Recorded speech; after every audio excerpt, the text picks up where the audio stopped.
So this week, Bungie announced that Destiny 2 will no longer be getting updates after June 9th. It's effectively going into maintenance mode just like Destiny 1. As such, many people have recently been speculating that Destiny 3 is likely on the way, and I can't believe I'm going to say this and sound like a douchebag Blizzard executive, but you think you do, but you don't. No. And by the way, you don't want to do that either. You think you do, but you don't. See, the thing with Destiny and Destiny 2 is those games were lightning in a bottle, a product of a time that no longer exists. You can't replicate that magic anymore, and if you maybe somehow can, modern Bungie certainly isn't the studio to do that. I'm going to be embarking on my Elden Ring journey for the first time this summer, and I've heard so much about how nothing is like that first playthrough, how people wish they could erase it from their minds and experience it for the first time all over again. Last summer, I played Hollow Knight, and people said the same thing about that game. And my god, my experience with it was incredibly special. So special, in fact, that I don't think I want to do another playthrough. Some things are just better left as happy memories. I fell in love with a girl in Switzerland, and we had amazing times together, but her living there and me living in Canada, it was absolutely never going to work. She's married with children now, and I'm happily engaged. Life is great for the both of us. Who knows what could have been, but the reality of us being together instead is better left as a happy what if, rather than the messy reality of one of us moving countries on the gamble of giving up your once cozy life for a shot at love. Maybe that's a strange comparison, but it brings us to Destiny 3. What you are really chasing with it is that feeling of the first time you played Destiny, when everything was so mysterious, the possibilities endless. Then came Destiny 2, and amazingly, it brought more of that magic. The vanilla game was not as good as The Taken King, but D1 launch was also pretty ass if we're honest with ourselves. It left a lot to be desired, but even with that, it had an undeniable it factor that drew you into its world. D2 got better with Forsaken, and along the way, Bungie, Fortnite, and the rest of the gaming community helped usher in the era of live service games. As such, instead of getting big Taken King or Forsaken style expansions, we got a seasonal model with drip-fed content. Developers stopped asking, how do we make our game fun, and instead started asking, how do we make our game addicting? How do we get people to log in each week to bolster our weekly active user metrics?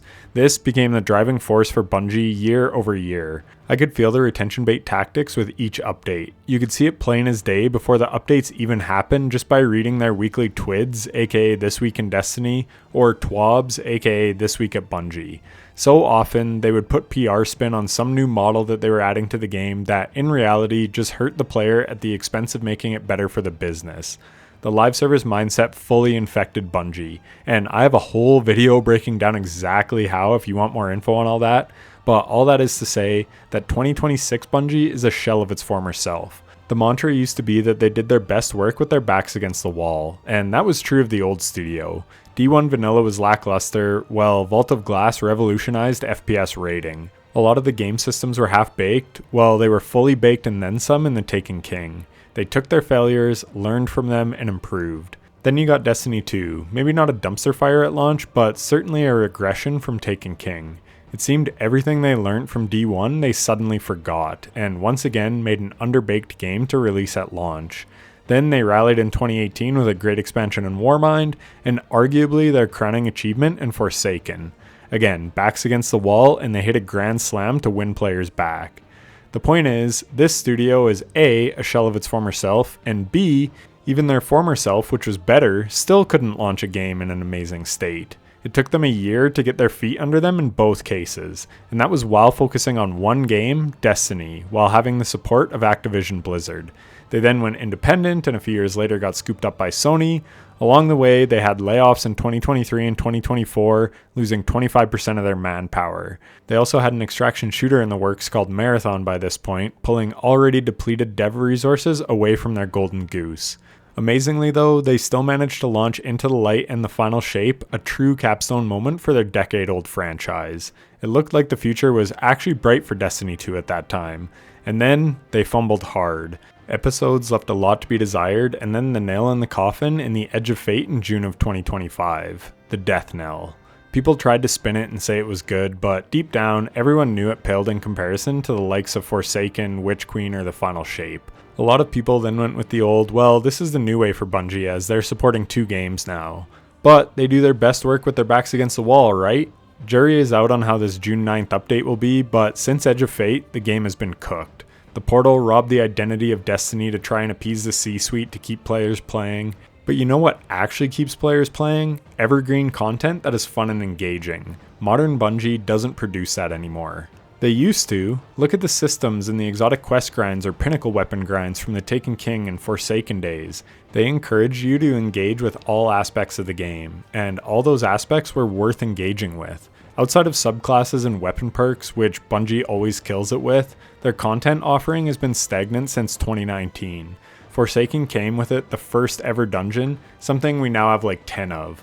They also had incredible exotic missions, something we now have plenty of. They made Gambit Prime shortly after Forsaken released, but then they lost their innovative touch. New seasons just brought with it new seasonal events with a different coat of paint, but the same general formula. No true innovation. And the innovation they did try and achieve, the portal, has been the most hated change in the history of the franchise. So with all that said, what makes you think that 2026 Bungie is capable of delivering an experience worthy of Destiny 3? It would basically have to be an all-new game. Destiny 2 has 15 raids. Yes, some are reprised from D1, but the point is your 16th raid going to hit the same as your first or second? Absolutely not. Vault of Glass was revolutionary, King's Fall refined the formula, and then Last Wish perfected it. Everything since, while fun, has not been all that new or innovative. Same with the dungeons, same with the exotic quests. Destiny 3 would need all this content and more. Hell, D2 brought back all raids except for Wrath of the Machine from D1. So you're going to want them to port all the D2 raids into D3? Or old exotic weapons?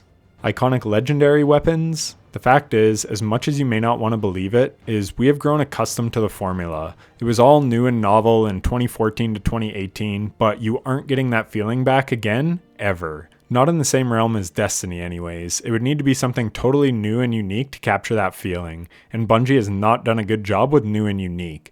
Look at the little lightning ball everyone bitched about in the Edge of Fate campaign.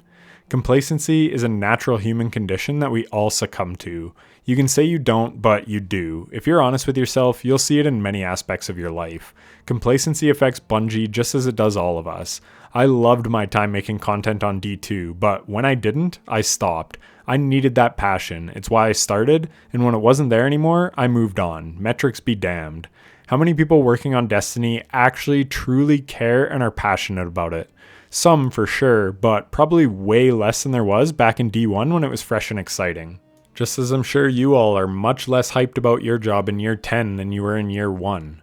I say all this, and that is without even mentioning all the layoffs they had and that they are now supporting Marathon as well. So you had a stale, complacent formula since around 2020, at least as far as content goes. Like, how many new PvP maps have been made in the last half decade and new strikes? Not a lot. So the game itself feels the same and formulaic, and now you want them to build a new game from scratch, and you think it'll scratch the same itch and deliver that same magic that you experienced over a decade ago when you first hopped on the game? Not a hope in hell. Nostalgia is a hell of a drug, and I'm grateful for those early days of Destiny as well, but you have to come to terms with the fact that you're never getting that back. Not with Destiny 3 anyways. Some new IP, yeah, sure, but not this game. It's been done to death, and it's time to move on. Game development timelines and budgets are all astronomical now as well, leading to AAA studios to want to play it even safer than ever, which ironically is the worst thing they can be doing. Resident Evil 9, Monster Hunter 20, Forza Horizon 6, GTA 6, Destiny 3, Borderlands 4, The Witcher 4, Diablo 4. Where is the new and exciting IP? Not coming from AAA. They have to play it safe now because the cost of failure is so high. I'm convinced the huge reason Clair Obscur was so popular and had so many people cosplaying was in part due to it just being something new in an environment of increasing stagnation. Yes, the game was incredible, but it was also new and fresh and exciting. A Destiny 3 will likely be none of that. It will be the same old stuff you've played for a decade but with a new coat of paint, or it will be such a departure from the formula that you may not even resonate with it or enjoy it. Destiny Rising released on mobile like a year ago, and people couldn't believe the innovation that was brought to the table. I never played it, but they apparently did a lot of good things. Maybe Sony teams Bungie up with some other support studios and they get an injection of new ideas.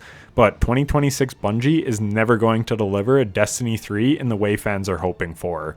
It's just not going to happen, and it's time you let that idea go. It was an amazing run while it lasted, and we can all be grateful we experienced it, but also happy to let go and move on rather than hang on to the past.